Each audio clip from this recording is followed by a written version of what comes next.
அனைத்து நண்பர்களுக்கும் பிறைசூடன் சார்பாக அன்பான வணக்கங்கள். இந்த வீடியோ பிடித்திருந்தால் லைக் பண்ணுங்கள், ஷேர் பண்ணுங்கள், கமெண்ட் பண்ணுங்கள், மறக்காமல் சப்ஸ்கிரைப் பண்ணுங்கள்.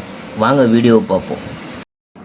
குரோதி தமிழ் புத்தாண்டு ராசி பலன்கள் 2024 எப்படி இருக்க போகிறது என்று நாம் பார்க்க போகிறோம். குரோதி தமிழ் வருஷம் ஏப்ரல் 14 சித்திரை 1 பிறந்து விட்டது. மக்களுக்கு சற்று பிரச்சனைகளை தரக்கூடிய ஆண்டாக இந்த ஆண்டு அமையவிருக்குது. அதனால் சற்று கவனமாக இருங்க. குரோதி என்றால் பகை, கேடு என்று பொருள்.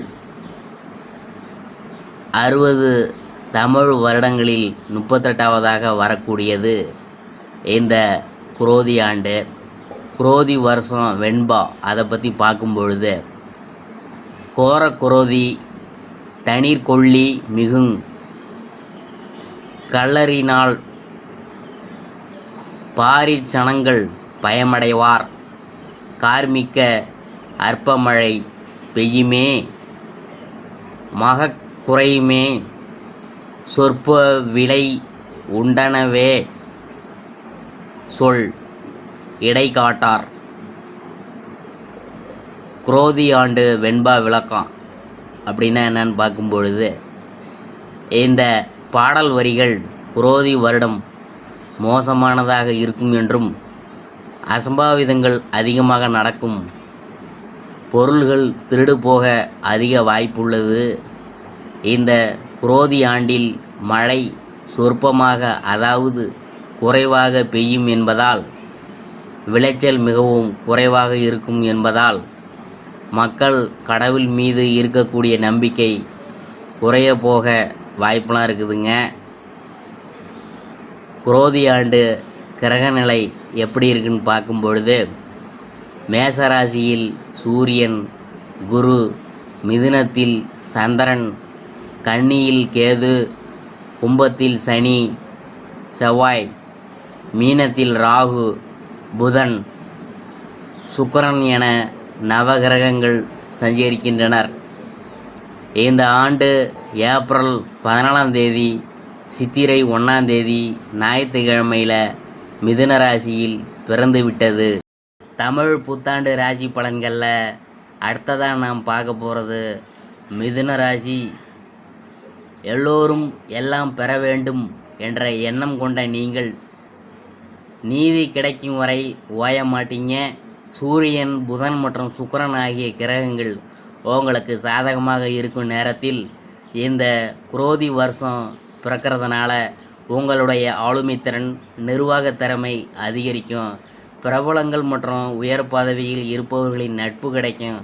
கடினமான காரியங்களையும் எளிதாக முடித்து காட்டுவீங்க. பணப்புழக்கம் அதிகமாகும். மகளுக்கு நீங்கள் எதிர்பார்த்தபடி நல்ல குடும்பத்திலிருந்து வரன் அமையும். மகனுக்கு அதிக சம்பளத்துடன் புது வேலை கிடைக்கும். புதிய வீடு கட்ட முடிவு செய்வீங்க. கௌரவ பதவி, புது பொறுப்புகள் தேடி வரும். அரசால் அனுகூலம் உண்டாகும். உங்கள் ராசியிலேயே இந்த குரோதி வருஷம் பிறக்கிறதுனால ஆரோக்கியத்தில் மட்டும் நீங்கள் கூடுதல் கவனம் செலுத்துங்க. அவ்வப்போது வீண் டென்ஷன், தலை சுற்றல், மன அமைதியின்மை, முன்கோபம் வந்து போங்கோ. சர்க்கரை, கொழுப்பு அளவை பரிசோதித்து கொள்வது நல்லது. குரு பகவான் 30/4/2024 வரை உங்கள் ராசிக்கு லாப வீட்டில் அமர்ந்திருக்கிறதுனால உங்களின் இலக்கை நோக்கி முன்னேறுவீங்க. அடுத்தடுத்த சுப நிகழ்ச்சிகளால் வீடு களைகட்டும். இளைய சகோதர வகையில் அனுகூலம் உண்டு. அரசாங்க விஷயங்கள் உங்களுக்கு சாதகமாக முடியும். 1/5/2024 முதல் வருஷம் முடியும் வரை குரு உங்கள் ராசிக்கு 12இல் மறைவதால் வீண் விரயம், ஏமாற்றம், தூக்கமின்மை, செலவுகள் செல்லும். ஓய்வெடுக்க முடியாதபடி வேலை சுமை இருந்து கொண்டே இருக்கும். திடீர் பயணங்கள் அதிகரிக்கும். இந்த ஆண்டு முழுக்க ராகு பகவான் உங்கள் ராசிக்கு 10வது வீட்டில் அமர்ந்திருக்கிறதுனால கடினமான காரியங்களையும் சர்வ சாதாரணமாக செய்து முடிப்பீங்க. உங்களுடைய நிர்வாகத்திறன் அதிகரிக்கும். தொழிலதிபர்கள், ஆன்மீக பெரியோர்களின் அறிமுகம் கிடைக்கும். சிலர் சொந்தமாக தொழில் செய்ய தொடங்குவீங்க. சிலர் செய்து கொண்டிருக்கும் தொழிலுடன் வேறு சில வியாபாரமும் தொடங்கும் வாய்ப்பு உண்டாகும். கேது வந்து 4ஆம் வீட்டில் நிற்கிறதுனால தன்னம்பிக்கை குறைந்தாலும் ஜெயிச்சு காட்டுவீங்க. தாய் வழி சொத்துக்களால் சிக்கல்கள் வரக்கூடாது. வீடு வாங்குவது கட்டுவது கொஞ்சம் இழுபறியாக முடியும்.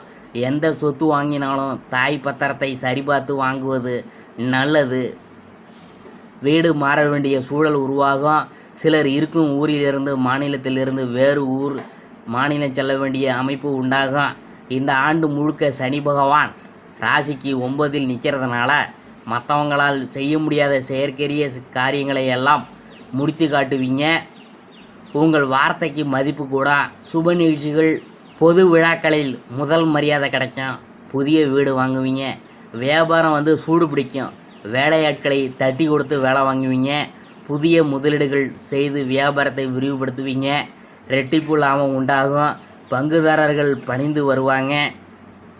அறிவுபூர்வமாக சிந்திப்பதுடன் சந்தை நிலவரத்தையும் அறிந்து சில முக்கிய முடிவுகள் எடுப்பீங்க.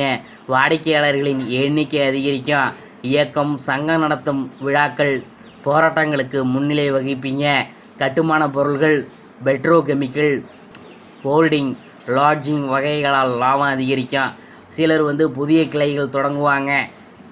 மே மாதம் முதல் குரு வந்து சாதகமாக இல்லாததுனால உத்தியோகத்தில் மேலதிகாரிகளால் ஒதுக்கப்படுகிறோமோ என்ற ஒரு சந்தேகம் உங்களுக்குள் இருந்து கொண்டே இருக்கும். சக ஊழியர்களின் ஒரு சிலர் இரட்டை வேடம் போடுவதை நீங்கள் உணர்ந்து கொள்வீங்க. புரட்டாசி கார்த்திகை பங்குனி மாதங்களில் பதவி உயர்வு சம்பள உயர்வு உண்டு. இந்த தமிழ் புத்தாண்டு உங்களை கடினமாக உழைக்க வைத்து தன்னம்பிக்கையால் தலை நிமிர செய்யும். பரிகாரம் வந்து என்னன்னு பார்க்கும்பொழுது ஸ்ரீரங்கத்தில் அருள்பாலிக்கும் ஸ்ரீ ரங்கநாதரை பெருமாளை ரேவதி நட்சத்திரம் நடைபெறும் நாளில் சென்று வணங்குங்க. மனவளம் குன்றியவங்களுக்கு உதவி செய்யுங்க. நல்லது நடக்கும். மிருகசீரிசம் 3-4 பாதங்கள். இந்த வருஷம் எதை பற்றியும் கவலைப்படாமல் காரியங்களை வெற்றிகரமாக முடிப்பீங்க. வாக்கு உண்மையால் காரிய அனுகூலம் உண்டாகும். ஆனால் மனதில் ஏதாவது சஞ்சலம் இருந்து கொண்டே இருக்கும். திடீர் பண தேவை ஏற்படலாம். தேவையான நேரத்தில் மற்றவங்க உதவி கிடைக்கும். அடுத்தது வந்து நாம் பார்க்க போகிறது திருவாதிரை. இந்த வருஷம் புதிதாக செய்யும் காரியங்களில் கவனம் தேவை. இனிமையான வார்த்தைகளால் பேசுவதன் மூலம் மற்றவங்கள் மத்தியில் மதிப்பு கூட. செலவு அதிகரிக்கும். அடுத்தவர் மூலம் மனசங்கடம் உண்டாகும். வாகனங்களை பயன்படுத்தும் போது கவனம் தேவை. சிலருக்கு இடமாற்றம் உண்டாகலாம். அடுத்தது வந்து நான் பார்க்க போகிறது புனர்பூசம் 1, 2, 3 பாதங்கள். இந்த வருஷம் தொழில் வியாபாரம் முன்னேற்றமான பாதையில் செல்லும். தேவையான பண உதவியும் கிடைக்கும். கடன் தொல்லை குறையும். தொழில் போட்டிகள் நீங்கும். உத்தியோகத்தில் இருக்கிறவங்க எதிர்பார்த்த பதவி உயர்வு கிடைக்கும்.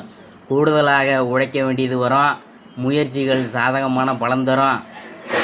இதுவரைக்கும் நாம் பார்த்தது தமிழ் புத்தாண்டு ராசி பலன்களில் மிதுன ராசியை பற்றி தான் நாம் பார்த்தோம்.